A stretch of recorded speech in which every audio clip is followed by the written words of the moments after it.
Hello everybody, my name is Deerthorn Games, and welcome back to the Am I Nima demo. I said that I would record a follow-up for this like 3 months ago, and I forgot to do that. I am so very sorry.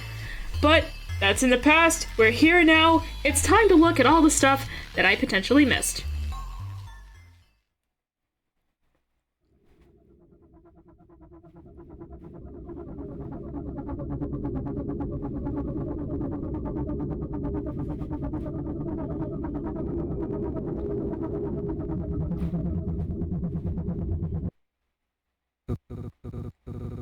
Dark, cold, endless, and utterly serene.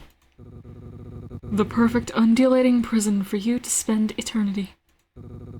An irritating yet familiar voice scratches at your brain, and you find yourself violently awoken by a mysterious figure. It worked. You're breathing. The air is cold and stagnant. The walls that surround you provide the room with a distinct lack of natural light. You are underground. Dozens of boxes overflowing with trinkets bring a strange sense of comfort. That comfort dissipates as you realize you're tied to the chair you're sitting in. A bungee cord holds your head up. A stranger stands across the room, hesitating to approach. Nima, is that you? Alright, we remember how the tutorial works. Take 2 words, smoosh them together, and use the new tertiary word to say something specific. Now, I'm going to do something unrealistically stupid. Ah! I can babble incoherently. I have a lot of options here. Ooh, I can do so many stupid things. What's going on? You rage against the binds holding you to the chair. You do not manage to shake free. She furrows her brow, cautiously maneuvering towards what appears to be the entrance of the subterranean chamber. You notice she takes extra care keeping you in her line of sight. She seems to be writing something down. Exhibiting severe memory loss. Let me out or I'll kill you! Your name is Nima. I am your mother. I'll let you get reaccustomed down here while I bring you some food. Okay. The figure disappears, going up the stairs, leaving a void in the room behind you. A sopping wet bowl of slop is gently presented to you. The odor, reminiscent of wet dog and dirty socks, is masked by overwhelming amounts of soy sauce. Your nose begins to shrivel like a worm left out in the sun. Mom unties your hands but leaves your waist and head fastened to the chair. With some effort, you can now eat your gruel. She places a small, dull spoon in your now free hand. She's even uglier up close. Okay, Nima, before you eat, we need to have a little talk. There was an accident. Your memories may have been affected, and I want to ensure you're okay before everything goes back to normal. You're going to be living and sleeping in the basement for now. Can you untie me? Don't mind the fact that I threatened to kill you 2 minutes ago. You're tied up for your own safety. If you fall unconscious, I don't want you to fall and hurt yourself. Just follow our rules, and then we'll be free. You're not a prisoner. This is just a controlled environment for you to heal in, okay? You look at the bowl of food and then back up at her. You try to nod, but your head just bounces in your binds. Alright, so starting tomorrow, I'm going to be bringing you items. I want you to think about how these items make you feel, if they bring back any memories. For now, let's start with something simple as an example. She takes the bowl of gruel and pushes it towards you. What does this kanji make you think of? You can start to eat while we talk if you like. You hesitate, looking down at the bowl and back at her. Although she claims there are no wrong answers, you know that is not true. She is looking for a specific response. Try connecting ideas in your mind and see where those trains of thought lead you. Tell me what you're thinking about. Right. Okay. So, the game has given us the prompt of mixing kanji and hungry, and we get disgust. But I would like to respond with hungry. Gruel. A fantastic source of nutrients. High in protein, fats, and minerals. The perfect feast for any growing boy or girl. Before you know it, you find yourself shoveling mouthful after mouthful of lumpy kanji down your gullet. Delicious. You barely notice the crunchy calcium-packed fish bones getting into your gums. Oh, she is disturbed. You can feel your stomach distending into your body, an uncomfortable weight that only succeeds in making you hungrier. Easy there, champ. Mom grimaces. Disgusted by your enthusiasm, she yanks the bowl away from you almost as fast as you set it down. You really were hungry. You usually hate my cooking. Can I have more? I think you've had enough for now, dear. You yawn. The bowl of congee certainly chased away your appetite. Now you prefer to find a nice den to crawl inside and sleep. Mom sets the bowl aside and lets out a long sigh. She stares at you intently, preparing for something. How much of the accident do you remember? You shake your head. Some things just come to you, but as far as you're concerned, everything that happened before you woke up in this basement felt like a dream. You were swimming. You hit your head. You're lucky I was able to rescue you. You clutch your head as a bolt of pain travels from the top of your cranium down your spine. Ow! Likely story. A memory surges to you. You recall looking up at your mother's stony face. In her hand, she clutches a small, sharp knife designed to cut through flesh and organs. Your mother looks worried as she reaches out to console you. You recoil away from her. Maybe we should talk about this later. Tomorrow, the real tests will begin. You pass those, and you'll be free to leave the basement, and everything can return to normal. How am I supposed to pass if I can barely remember anything? I suppose it's only fair if you have a chance to ask me some questions in return. There's a shuddering pain racking your brain. You're almost spent for the day. Choose your next words carefully. What do you want to know? Are you okay, Mom? She looks surprised and looks down at her cardigan.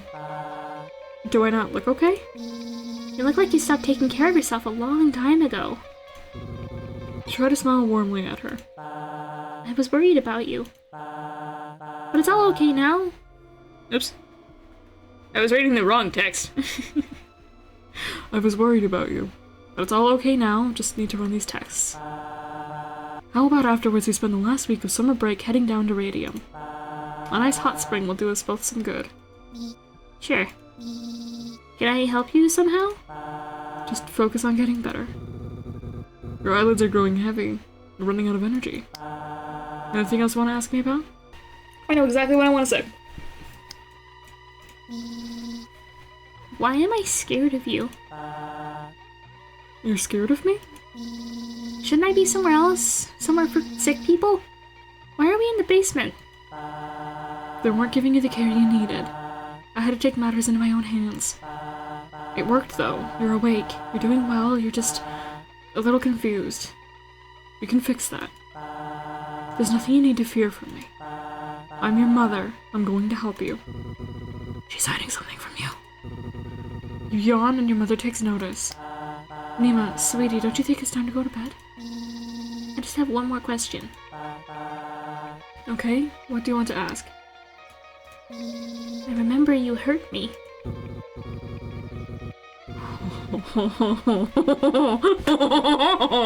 Mom flinches. You can tell you struck a nerve. She begins to tremble.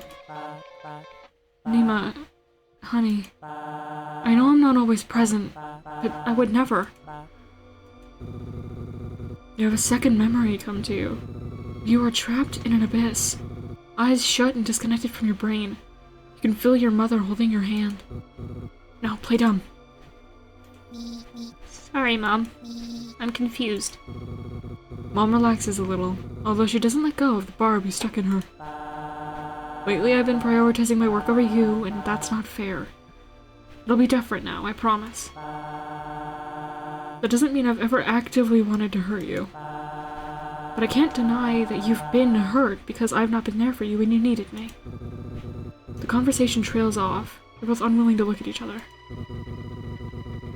The pain surging through your brain terminates with the sudden pull of a plug. Your eyes cut to blindness, and then you feel your body fall forward to be caught by the ropes fastening you to the chair. You flicker in and out of consciousness as rogue bolts of electricity wiggle your neurons. Mom hums a familiar song. A pair of tender arms bear the full weight of your malnourished and sickly form. You are lowered onto a lumpy mattress, tucked in routinely and without indulgence. Whoever carried you here was hesitant to do so. Her acts of mothership seem little more than a performance. Despite that, you feel a gentle hand lovingly caress the side of your face. And once again, the world goes dark.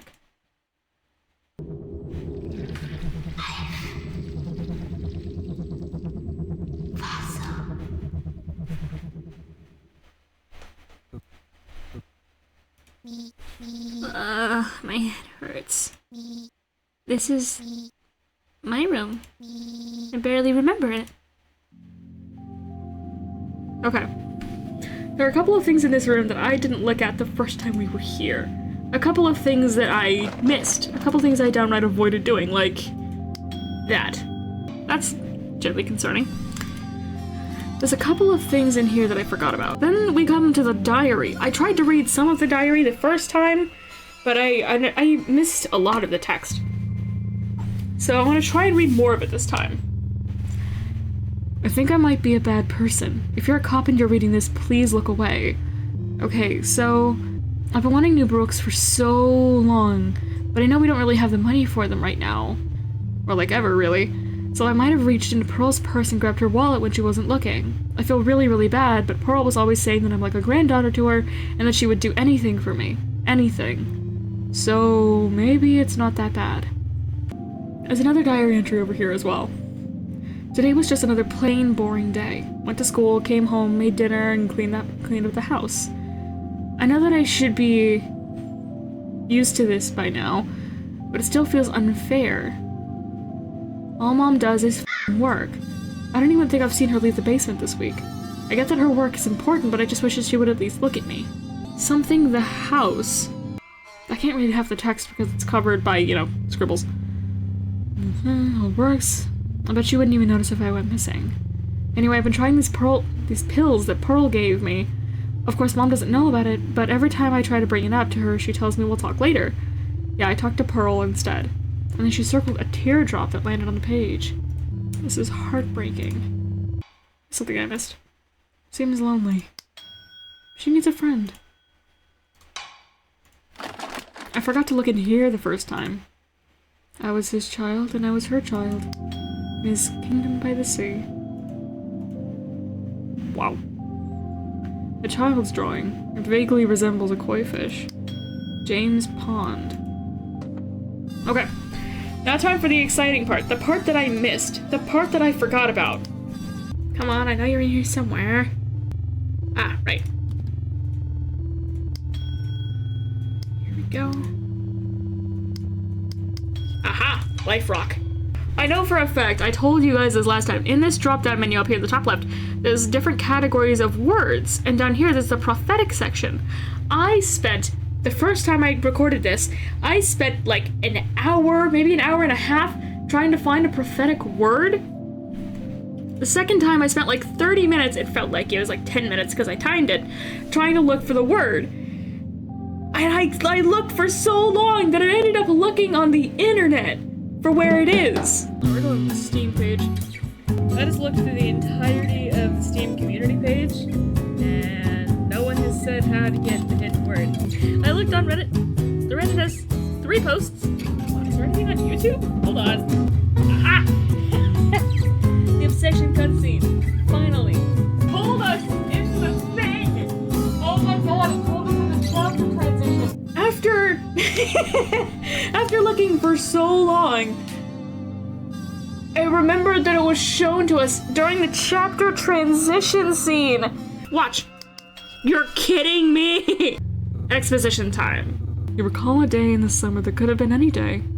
You are alone in the baking heat of your house, waiting for your mother to return. The AC broke at some point. Now you hide from the light, drawing all the curtains tight and clutching a small whirring fan in your hand.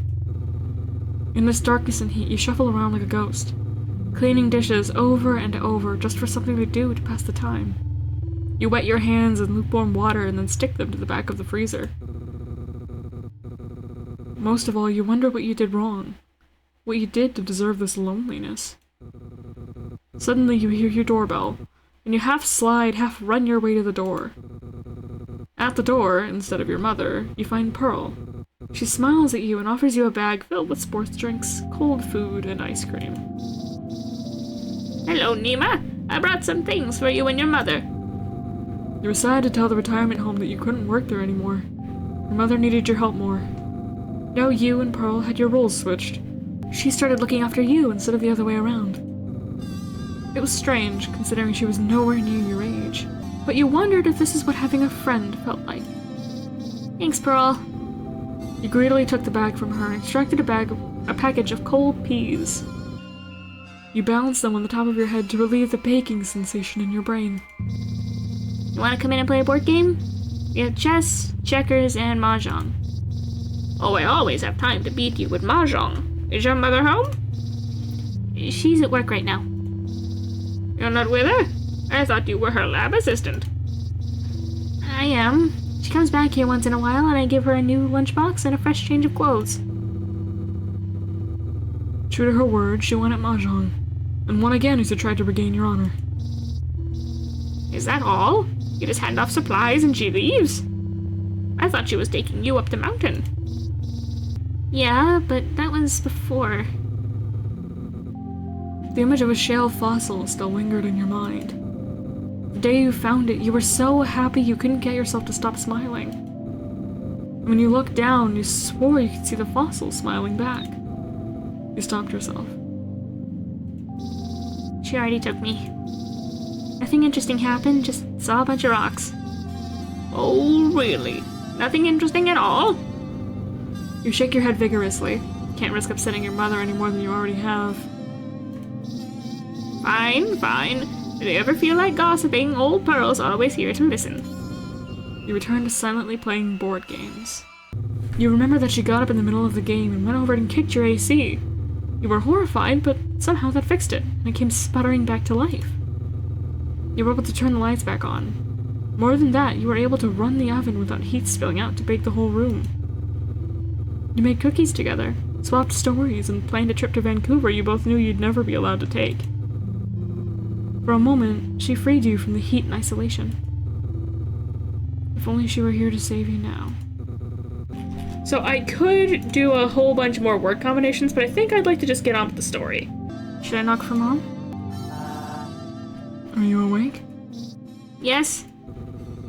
You hear her undo a series of deadbolts, opening the door only a crack for it to be caught by the chain lock and held nearly closed. She studies you. She closes the door. You hear her undo the last chain and open the door again. You didn't clean yourself up? The bathroom door was locked. Her cold demeanor thaws for a moment. Shit. She pounds her head with the palm of her hand. She gestures for you to go sit at the table while she retreats into your room and unlocks the bathroom. Quick, look her in! You hesitate, weighing the risk of trapping your mother in your prison. She returns quickly and efficiently. Your bathroom is unlocked. She doesn't take note of you, passing by to ascend the stairs in a staccato of thumps and exits the basement. You fidget in your chair, wondering if you did something to upset her. She's not buying it. She returns, trundling clumsily down the stairs. She holds the railing to keep herself steady. In her other hand, she carries a large tote bag bulging with concealed items. All right? She calms down a bit and smiles placidly at you. Good morning, Nima. Good morning. Don't forget to call her Mom! Did you sleep well, Mom? No. Disgusting. She's wearing the same clothes from yesterday. She looks disheveled. It's unclear if she slept at all. Are you feeling any pain? Yesterday our conversation ended rather abruptly. Your vitals are stable and you seem to have made a full recovery. Yes, I'm feeling well. Good. She flips up a notebook and makes note of that response. How was your sleep? Any interruptions or strange dreams? Lie to her. Nope. She flips her notebook closed and a fake smile turns into a real one. You're going to do better today, right? Today is going to be a little different from yesterday. With me, I have some items. All you need to do is tell me how they make you feel. Can you do that for me? Yes. She places a plushie of a shark down on the table in front of you. For some reason, it invokes unfamiliar feelings within. Nostalgia, sorrow, and most intriguingly, love. No. Is there anything this reminds you of? That's a great white shark! The apex predator of the deep. Did you know they can have up to 300 teeth and reach 6 meters in length? I'm serious. Mom lets out a tired sigh. Yes, Nima, I know. Did you also know that as a species, some sharks have been dated to have existed 450 million years ago? Imagine being 450 million years old. Nerd.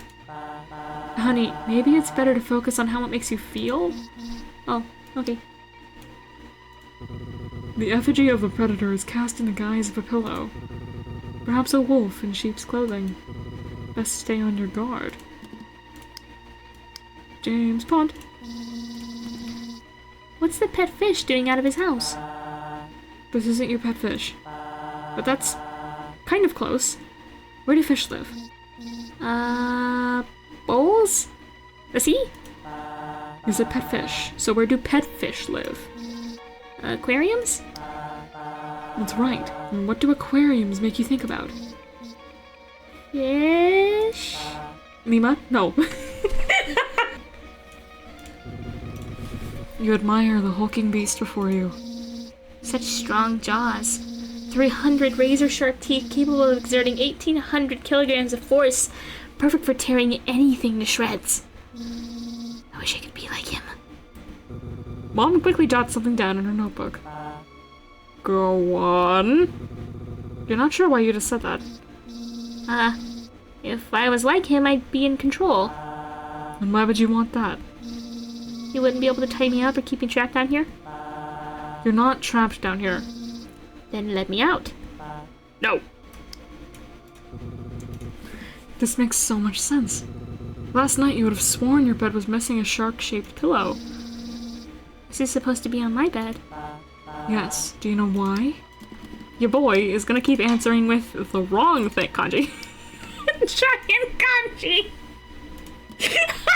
We should try putting one of those in kanji. No, this is a plush toy. Also, eating sharks is illegal. Why? That sounds super tasty.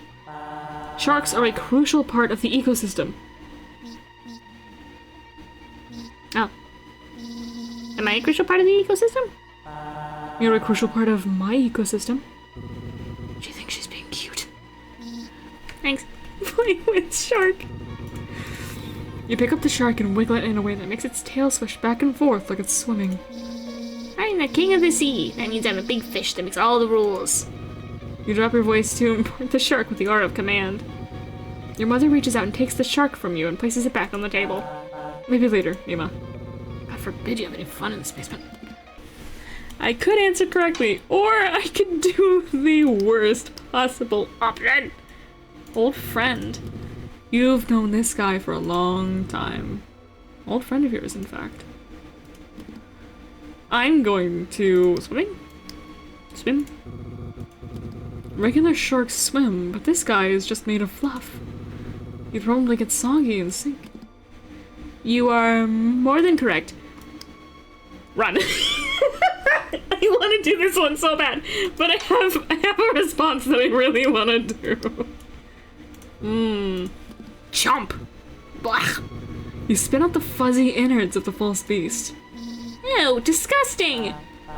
Hey, Nima, that's not for eating! Don't you remember? But he looks so tasty! Your mother looks at you with deep concern. What's her problem? Okay, Nima, let's move on to something else. She pulls out a chunk of rock with a strange formation entombed onto its surface. There's a prismatic glow to the rock. An opalized skeleton frozen in time and then cracked open like an egg. Mother hesitates, unsure if she should even show you this thing. Still, she places it on the table and pushes it towards you. What does this remind you of? A rumble in the basin and mud raining down from the sky, and then a sudden blanket of earth pulled across you from somewhere far beyond your vision. You're pretty sure that's what it would be like to be buried alive. Nima, what does this remind you of? What if a shark was in the Cambrian era? Would it have any chance of survival? Probably not. Not enough prey to eat. I don't think that's what the scientist is interested in. Perhaps not, but nonetheless it is interesting.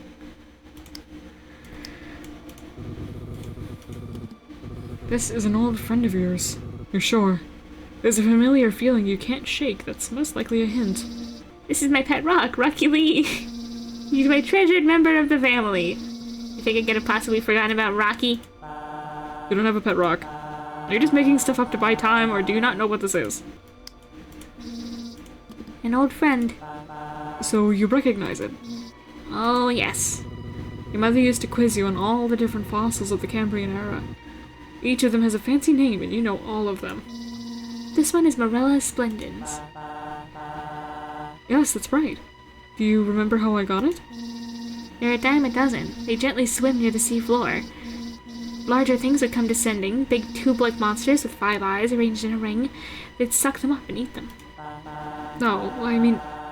Wait, what are you trying to describe? The sky mouth. Their bodies were translucent except for its brain and mouth. You open your mouth wide so your mother can understand the circumference of the monster's jaw. Your jaw clicks loudly as you push it past its natural extension. Nima, stop making things up. And then there's this other guy, the low flying thing that has fingers on its mouth. Like its face is a hand. You put your hands on your cheeks and wiggle your fingers. Are you talking about Anomalocaris? What's the thing called that looks like a skull with eye sockets going around the crown of its head and 1,000 tentacles coming out of its mouth that pull it along the seafloor? Nima, I'm a foremost expert on the Cambrian period, so I know you're just making stuff up. My work is important, and I won't stand for you making a mockery out of it. You touched a nerve. She reacts by balling her fists and turning away from you. Oh. Right. She clearly mistakes your genuine interest for further insult. How insecure. Please answer the original question. What does it make you think of? Fish. Dad. I think it has something to do with Dad. Mother shakes her head. I'm into rocks, he's into fish. That's always been our thing. Why don't you just pick up the rock and smash her skull in? We'll see how into rocks she is after that.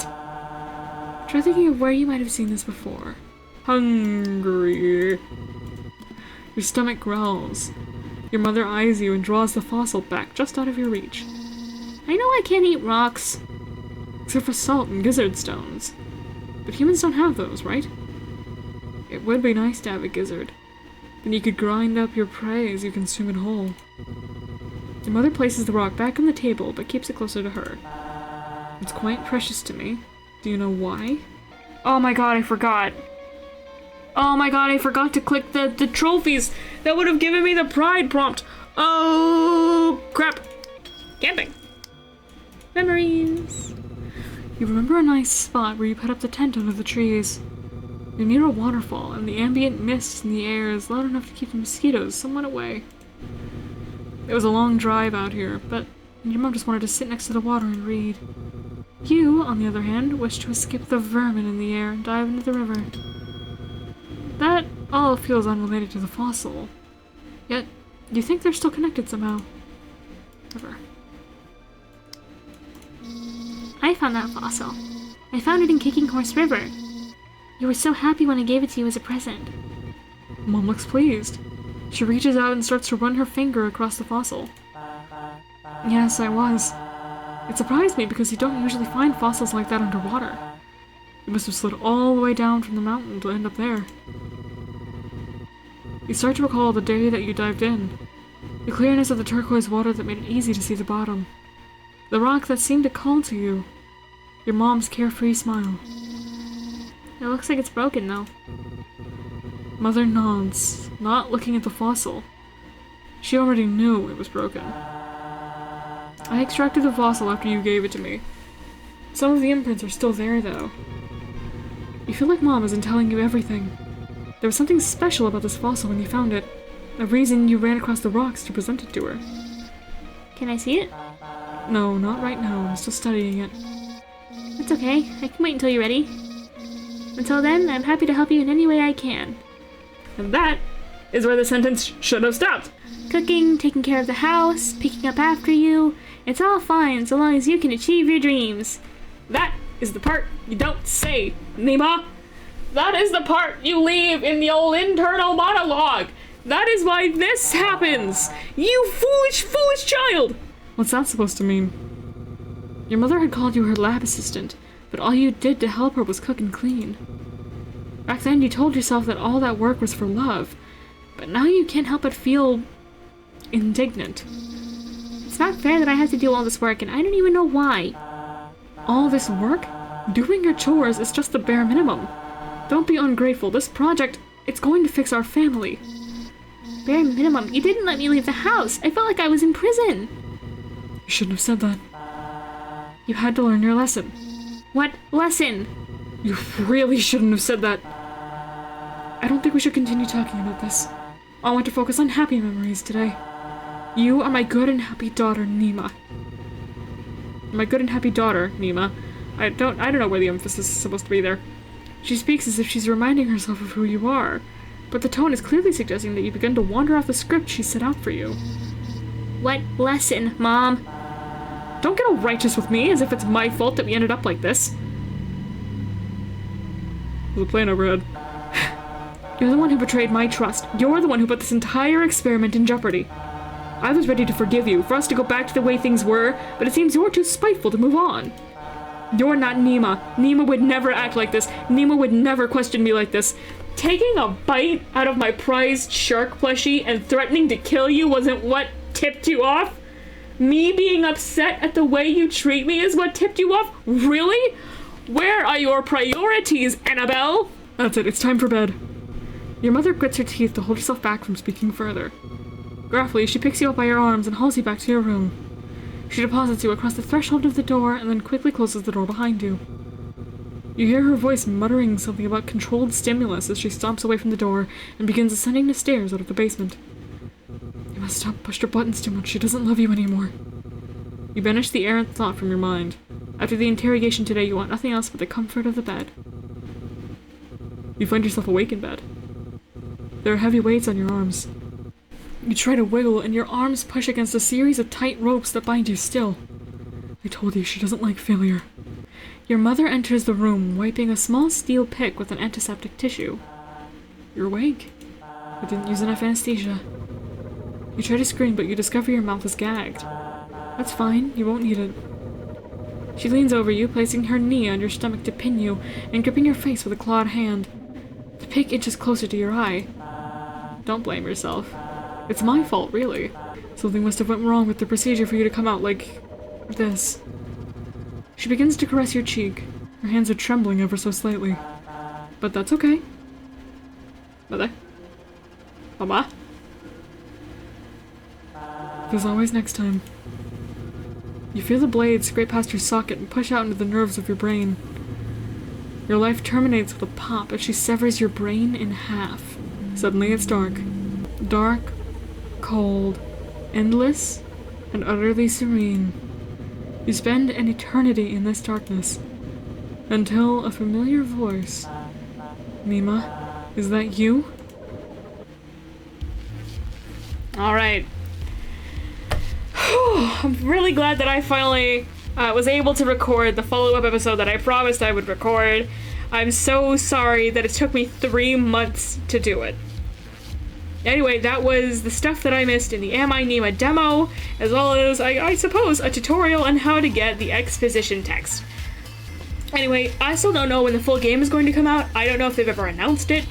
I don't know anything about it, to be honest. Anything other than the gameplay that you've seen here, I got nothing. So, that'll be all for me today. Again, thank you so much for watching. My name is Deerthorn Games. Stay safe, stay dry, and stay warm, everybody.